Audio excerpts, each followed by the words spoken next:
If needlework is your passion, whether you're stitching by hand, machine, or mixing it all up, you're going to want to hear about the Mr. X Stitch Contemporary Needlework Prize 2025. This prize celebrates the best in modern stitch, and it's open to creatives from all around the world, whether you're a student or an emerging artist or a seasoned professional. And the best part, you don't have to send your work anywhere. Just upload high-resolution images to a private folder we will send you after you enter. You can enter more than one category, for instance, hand embroidery and 3D textiles. Just grab an entry for each one. And if you've got a student ID, you can get 50% off the entry price as well. The deadline for entering is 30th of June 2025, and entries are now open at xstitchmag.com/prize-entry. Thanks to our brilliant sponsors, Bookmarked Hub by Search Press and David and Charles, and the legends at Lowry Workstands. If you've got the stitch bug, this is your time. Show us what you've got. Enter the prize now. Visit xstitchmag.com/prize-entry to get your ticket today. Julie Heaton is a UK-based free machine embroidery artist. Julie's embroidered artwork has been an exploration of her path to recovery following her husband's suicide in 2009. Recovery isn't the right word, but Julie recognises that she's found a point of stability following something that was an earth-shattering event for her. Her machine embroidered pieces have depth and quality and feeling and emotion, and she recognises that the events that took place have brought her to this position of artistic expression right now. This is the first part of our conversation, and I'm sorry that I'm not being very eloquent here, but it's quite hard to talk about this stuff easily. In this episode, full warning, we talk at some length about the effect that her husband's suicide had on her family.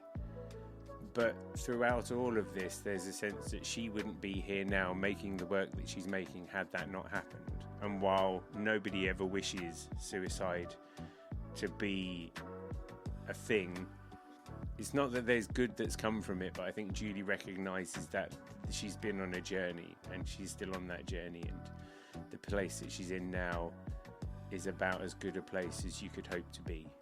It's a fascinating conversation. I really love talking with Julie. It was really deep and meaningful, and I think she's got a lot to say on the subject. If you know anybody who's been affected by this sort of thing, there are mental health charities and lots of online help available and support, and I think that's something that we touch on as well. So this episode is a bit heavy.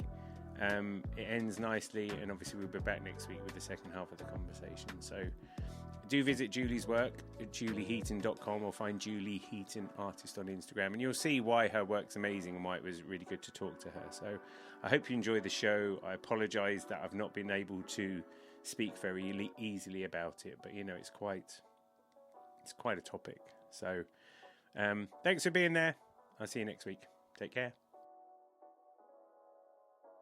There's something about, I don't know whether it's me or something, but I love normal things being immortalised. So with that said, why don't you tell us all about the people on the tube and how it happened? Because I want to know all about that one as well, because technically that was quite challenging for you, and I think that's a great place to start. Okay, well, there's a really good story behind that one. So when I was on my BA in Bath, I was making some work that were drawings of things that were in my husband's drawer at work. After he died, they had to clear the drawer out, and I was given this box of items, and so I thought I'd make some drawings of them, pencil and paper. I didn't know what else to do. I was quite a busy summer, quite distracted, had to get back to uni, had to fulfill the brief. And when my tutors looked at it, they said, I don't think, maybe you need to find a different way to work. The drawings haven't really quite worked. Some are okay. And then one of my tutors said to me, so just don't draw, Julie, find another way to work. And please, whatever you do, promise me you won't draw people again. I'd had some drawings of people as well that I'd been looking at to do with my family and my late husband. And so I was at first a bit distraught, because I really like drawing, but and I was really good at drawing as a child, and I didn't understand what had happened from being a child. But of course, if you don't keep practicing something, you lose it. And so I went away and I started drawing, like you do, with your eyes closed or with a stick, a pencil and a long stick, and then I started drawing with my sewing machine. And I thought, I know what I'll do. I won't worry about what's gone wrong. I'll let all the bits that go wrong become part of the work, because then I just can free myself up, and I'm not worried about how somebody judges it, because I've left mistakes in it. And so that's just freed up this, my drawing. And so then I drew a picture of a camera. That was the first thing I did. Didn't particularly enjoy the free machine embroidery. I found it quite laborious. But anyway, I completed the piece of work. And that was my first attempt at drawing with my sewing machine. And that won a prize at the Royal West of England Academy for students. So this tutor who told me, I mean, I have to say, she was right about the drawings that I'd made. But I guess it was a bit more difficult to say, actually, don't draw, because how many of us get told not to draw and then it just puts us off completely. So anyway, as you know, then from the camera, I then there was the Bristol 2-litre engine, and then I sort of moved through challenging myself with the drawing process. And then I remembered and don't draw people. In 2012 on my BA, I'd taken a photograph of this couple on the tube. I'd seen them sitting there. And I guess I'm quite fascinated by people. I mean, I've worked for the NHS for a long time, and I finished that now. And obviously being in a relationship where your husband sort of dies and it takes his own life, and so I guess there's this fascination between interaction between people and what is actually going on. When I was a midwife, you saw some of the things that were going on behind. So anyway, I got my sister to sit, and this couple were on the tube, and they didn't move, they didn't say a word, they didn't speak to each other, they were just motionless, and they just had their view, and their view was fixed. So I said to my sister, go and sit by the side of them, and I'm going to pretend that I'm taking a photograph of you. That's a picture of the couple on the tube. But anyway, that was in 2012. And it probably wasn't until 2016 that I just kept thinking about this picture. I thought, I'm going to try and draw that. I'm going to challenge myself to drawing people. I know I can draw a car engine. I know I can draw some inanimate objects, but can I do people? And then I just started with the eyes, and they didn't work. And I'm thinking, oh, maybe that's right. And then I restarted again, and I got the eyes right. And then I moved on to the next part, and I would just start in one part, and I kept moving on to the next bit. Every part was a challenge. I did the eyes, and I had to get the lips right. Then I had to get the skin right, and then I had to do her hair, and everything I moved through became another challenge.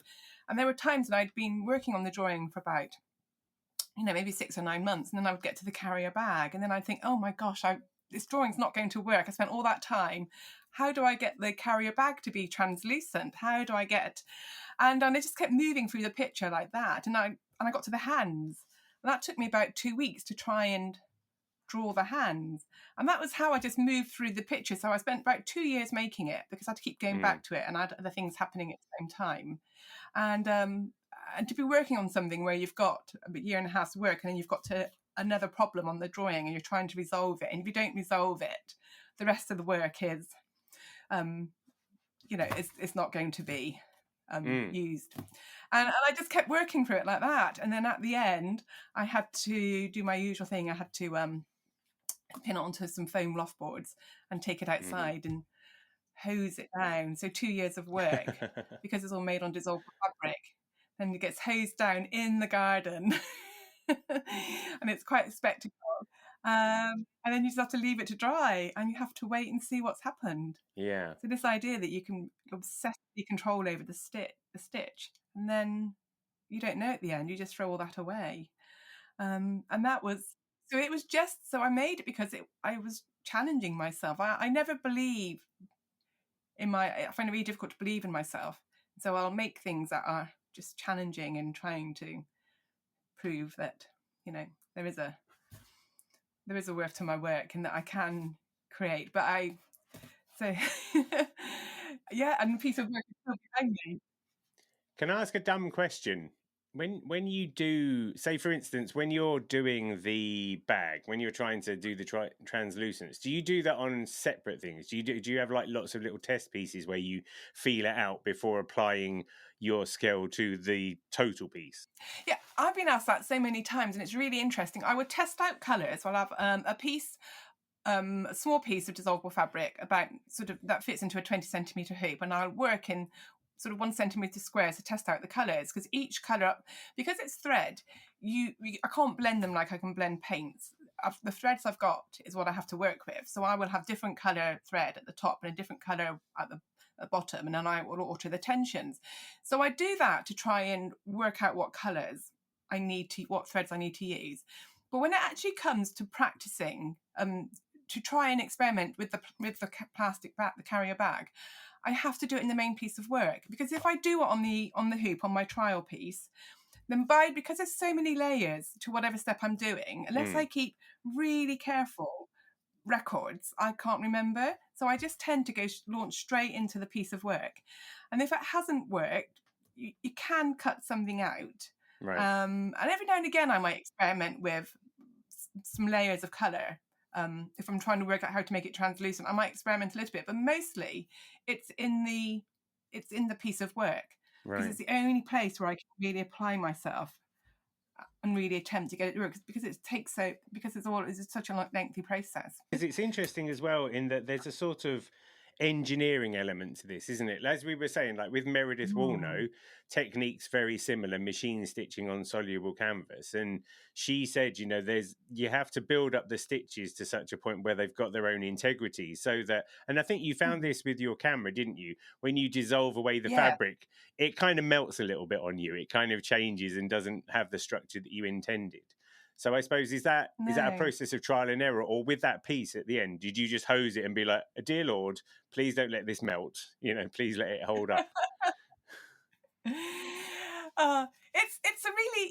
What's really interesting about that is when I was widowed through suicide, when really awful life events have happened, you try really hard to control everything in your life because you don't want anything else to go wrong. And first of all, you can't really, it's very difficult to use the word suicide and to talk about what's happened, especially, it's just really difficult because of the history of the word suicide and the difficulties I have been around talking about it. So this would play out in my work. So I would, internalize this, and I would be making work and obsessing over it.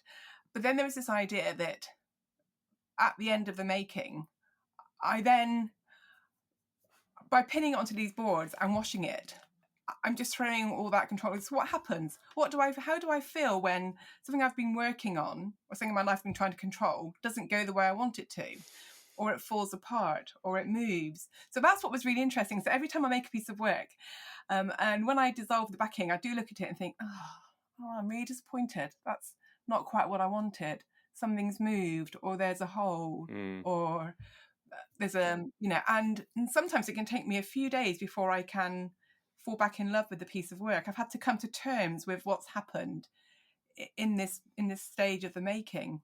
It sounds analogous to parenthood. Yeah, exactly. And parenting, when you're all grieving and you're all so confused. So the work was really good because and my boys loved the work as well. They were really supportive. So it was good for all of us. They could see me making something. There would be lots of discussions amongst us. Or what did he think of the piece afterwards and what had gone wrong? And it was really interesting with the camera. There was because that was the first piece. Spent a little bit of time trying to decide if I should repair it, if I should fix the parts where it had fallen, where it had moved. Should I fix them?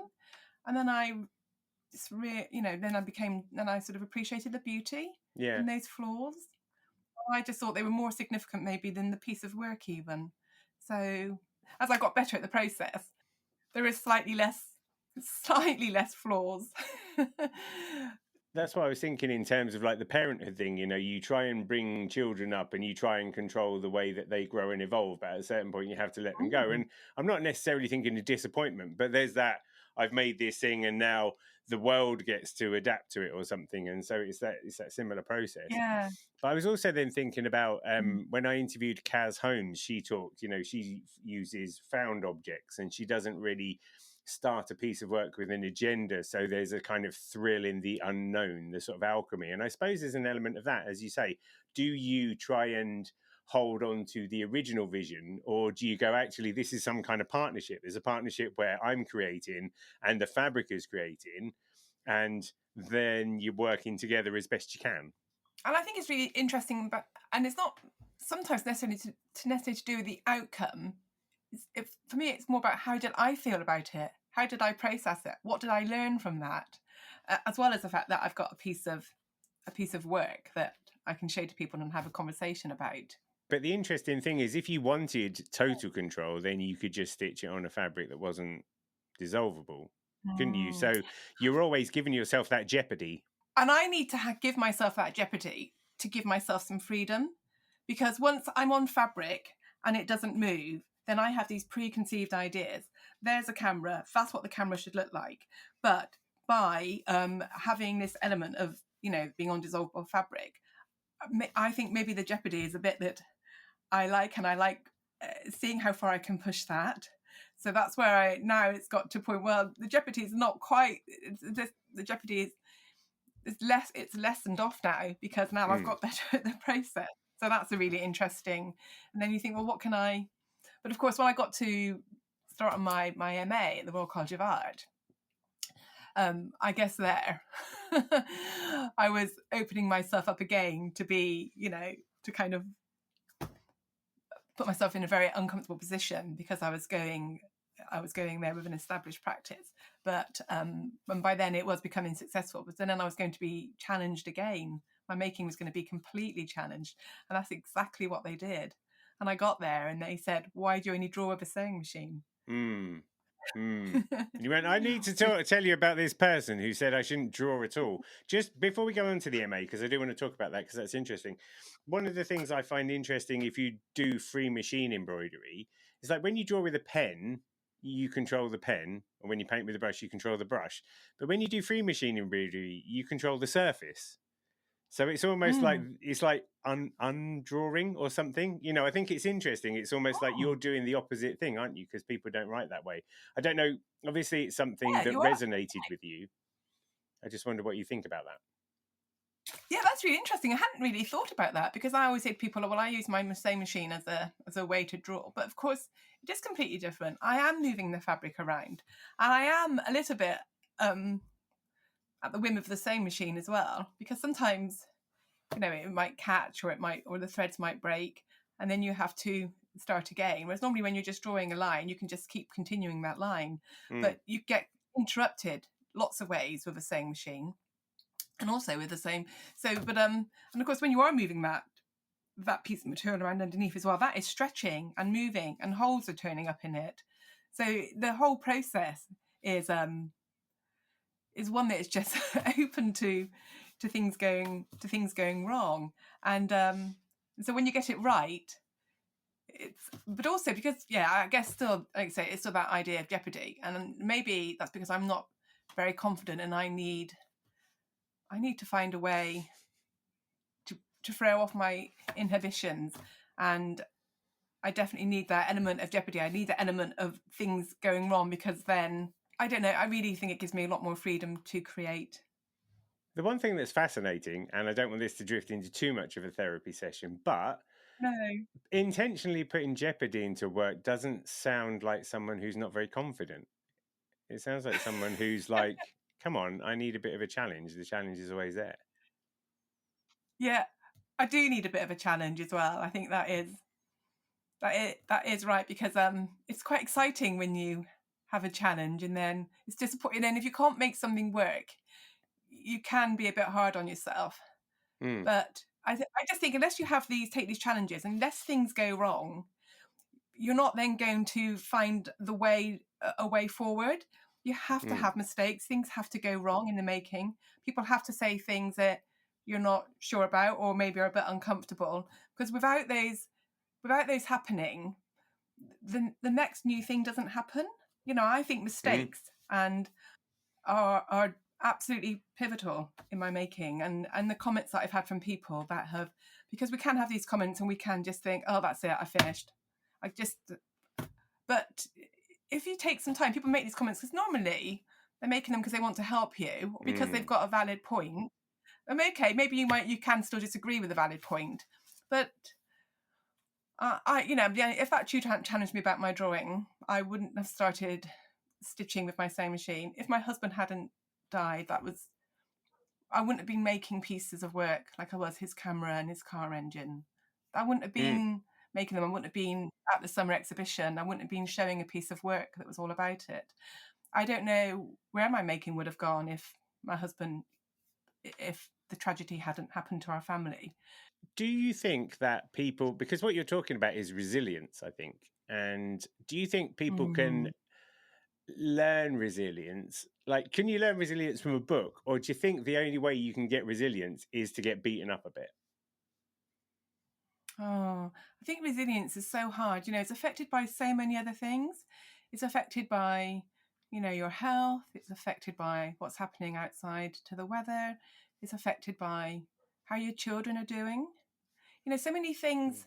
I think the thing is to realize that resilience is it's a bit of a hard one thing, and you have to realize that there's sometimes when your resilience is just down, and you just have to acknowledge that. You just have to think, oh, this is a day where, this just isn't working, and I don't have the motivation or the ability to make it work.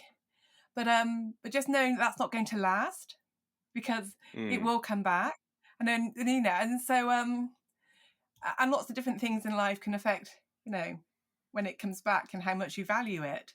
So I know there are times when my resilience is sort of it's really minimal, and then you have to make some changes and you have to do something about it, or you just have to give yourself a bit of time to go for a walk, or today's not a day that I'm going to be making. But when you've got that fight and you're really enthusiastic about what you're doing, then it's just something that's to be so grateful for. So I really value, resilience is it's a bit of a hard one thing, and there are times when we're better at it and there are times when we're not as good, and I think that's okay.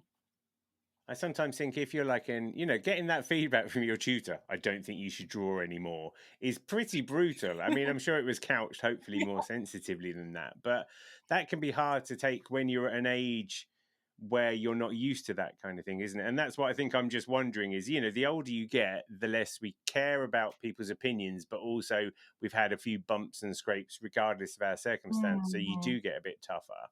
Whereas trying to say to someone who might be like an A-level student going, look, because I always think about the good news sandwich, which is always like, I love your hair. I'm afraid you're fired. I'm going to miss your hair. That sort of thing. So they go out on a high note, I think that's something where, but yeah, how you build that perseverance and that kind of resilience is a whole nother matter, really. Yeah, I mean, I suppose for me, what was, we'd had something far worse happen. We'd lost, and we'd had this really, really big thing happen. And it's almost, some days you can't, but other days you can use that to good. And you can just think, well, I've managed that.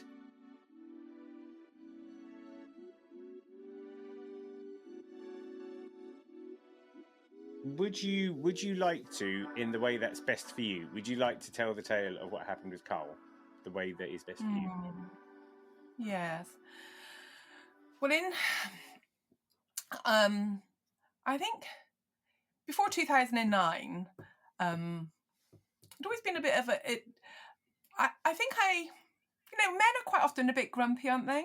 My dad was a bit grumpy. One of my brothers would be a bit grumpy. I'm quite grumpy. 40, children, working. It can be a bit grumpy, and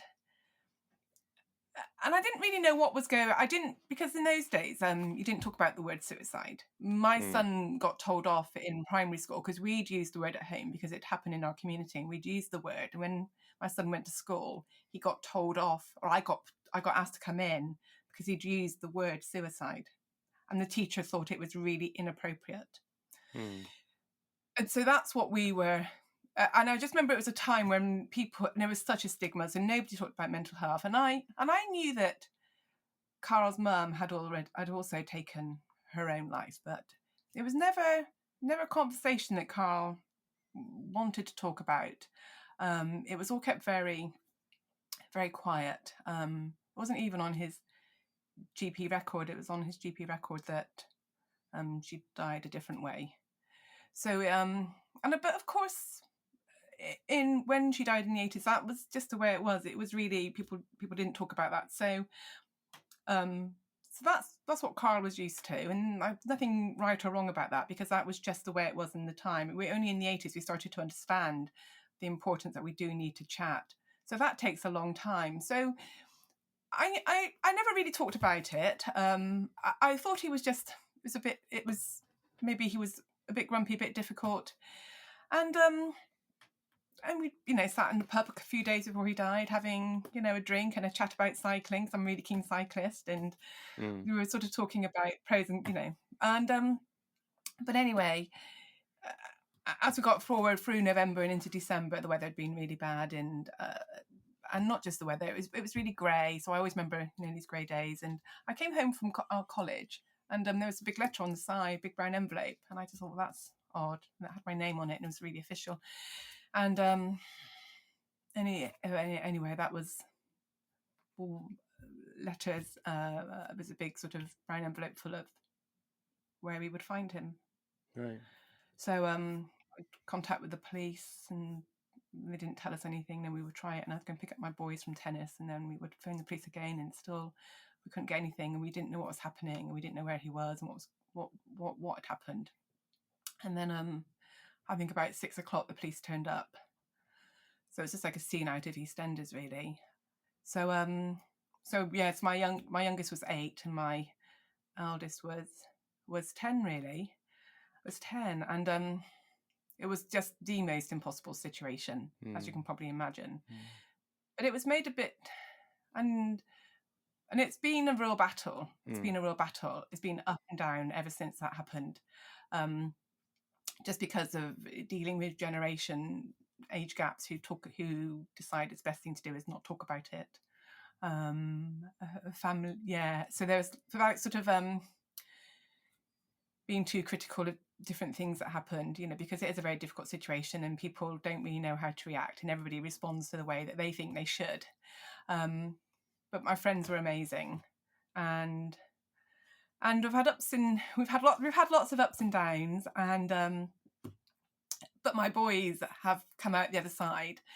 And we had some real difficulties with my youngest when he was sort of doing A-levels, and because we lost my dad, and he was really close to my dad. But what's happened sort of now, we're a bit further down the line, both my boys are doing really well.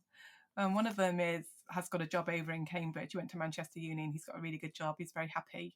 And the other one who's in his 3rd year at university, right, doing aerospace engineering, and doing really well. And we're all really close. So I really enjoy my small family unit that I've got. I find it difficult sometimes, sort of moving outwards in family circles, but our nuclear family is, so and my boys love a lot of the things that Carl did. Carl was a software engineer. Really loved science, physics, making things, all the things that the boys are, traveling, all the things that the boys are interested in. So they do so many things that he did, and we talk about him a lot, but it never goes away. No. And it's really bizarre. It's really funny that the work I make, I used to have conversations with Carl about art, and the merits of, he would never really quite understand, I guess, sort of contemporary art. And we would always, and he really liked the art he appreciated was where he would look at something and he couldn't work out how somebody could possibly make it. And it's just bizarre that I ended up with a medium that he probably would have really valued. So So I think he's a big part of my making, and every time I'm making, he's a big part of it. So it has been a really really difficult sort of time. But when you have these difficult times, when it's really good, you really appreciate it. Yeah. So I remember being at the summer exhibition in 2018 with my piece of work on the wall, and some of my friends who'd helped me so much through all the difficult times were there to celebrate this piece of work being in a summer exhibition. And that was probably the best part of it, and being there with my boys. So but like we saying about resilience, it's like managing sort of that kind of loss. You get, it doesn't go away. You get used to managing it. You get used to integrating it into your life. And I think it's changed a lot of things about me, but some things to the good. I've learned a lot. I've learned an awful lot about suicide and reading lots of other people who found different ways to cope with it, and using art or writing. So is it easier? And it's a part of us now. Yeah. Is it easier to talk about it? Not for you, but do as a society we have a better language for talking about it now? Oh, we have a much better language now for talking about it. I mean, it's still difficult. There's still some people who are saying things like, "Gosh, that's such a selfish thing to do," and you're just thinking it's completely not selfish. They think they're making a decision that is going to be better for everybody else. They don't realise how much they're going to be missed. And I always just think to myself, if only I'd asked him that day when he was leaving to go to work. And but for a lot of time, for my making, I couldn't talk about. I find it difficult to talk about it. It wasn't obvious. It was a bit subtle. My making mirrored how I lived my life, but I didn't actually. The conversation around suicide didn't come up unless somebody asked me, why did I make a car engine? And when I explained that I made a car engine because I was doing drawings that were these jobs that I'd had to take over because Carl wasn't there anymore, and I had to suddenly, I had to fix things. I had to put, if something broke, that was my job to repair it. And then one day I was lifting the bonnet of the car, and I thought, a car engine, he used to do this. He used to put the oil in. He used to check the tire pressures. So that's why I drew the car engine. So unless people asked me why I might have made a piece, it wasn't obvious. It wasn't obvious until I got to the Royal College of Art. And then I really found my voice. But it has really changed. It's really changed now. I mean, you can mention the word suicide now without people being horrified that you mentioned it. People are always sad and are always very compassionate. But it's a word that we're now more familiar with. And that can only be, it's very sad, but it can only be a good thing. Yeah. Had I been more familiar, maybe I would have asked Carl some questions. Yeah. If people want help with this subject, where are the best places for them to turn? So I obviously we had support with a local charity called the Rainbow Centre. So I'd always say to Winston's Wish are really good. We had contact with Winston's Wish. And also, it's really funny how you can find out normally by word of mouth, asking friends. Somebody will always know a place or somebody who's offered support.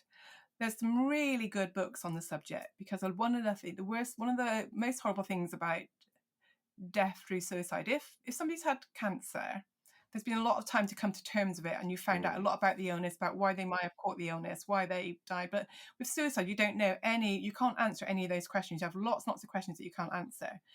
But there's lots of books that help you. They don't give you the answers, but they help you to understand the questions that you're asking. And so sort of help just crops up in the most unusual places. It might be a book that somebody might recommend. It might be a piece of work that you're seeing in an exhibition. It might be having a conversation with somebody. But I also think, obviously, as well, I mean, mind are always really good as well. So the most important thing is, it could just be getting help from the person that you're sat next to, just telling somebody. Yeah. And also for us to actually really listen. I mean, how often do we say to somebody, how are you? And people say, I'm fine. It just becomes a way to greet, as opposed to being a way to really ask how somebody is. Yeah. And especially men as well. Yeah. Men just don't want to talk about it, do we? I like to stew in my own brain. And the thing is, you can be self-aware about it. Like I can be like, oh, I've got this thing that's really annoying me. And rather than talk to my wife, my best friend, I'll just sit and be a grumpy twat for the rest of the day. Do you know what I mean? It's just like, what? Men, come on. I know, and that's a really important thing. And that is the one thing where my boys are really good. So... yeah, mostly I hear about the things that go wrong, and they do tell me. So I just keep thinking, that's what I needed to achieve. I just needed to have 2 sons who would talk about or do phone in the night at 2:30. Something's gone wrong, and you're just thinking, okay, I've got to sort this out. But oh my gosh, they've just phoned me. You know, so whatever it is not insurmountable. We can sort it because you've made that call, because you've made contact with me. So now we can help to sort it. But by not making the contact, you know, that's it's just the most important thing, really. To talk and for people to listen. Yeah. My wife's dad died of a heart attack all of a sudden when she was 17, and she's got 3 siblings, and her mum's still alive, and they're such a close-knit family because of that. Like it's a horrific thing, and you wouldn't wish death on anybody. But in these circumstances, the one thing that comes out of it is just such a strength. There's such a unit, that family, that I mean, that's a sort of, it's a poignant beauty, I suppose. It is actually. It is. We can't control the things that happen to us in life. Like when I'm trying to control my stitches, but it doesn't mean to say, and some things are just so awful and you think, how can I get over this? But you do. I mean, you might not get over it, it just becomes a part of you. But but you can still carry on living after it. And things can be better, exactly, to say, because my relationship with my boys is really good and we love spending time together. And so I really, really value that. I mean, obviously I wish Carl could be here with us to share and to sort of enjoy it as well in the plans that we had for our future. But everybody's plans do change. It's quite hard to accept that, but they do change. Yeah. And he still remains your muse.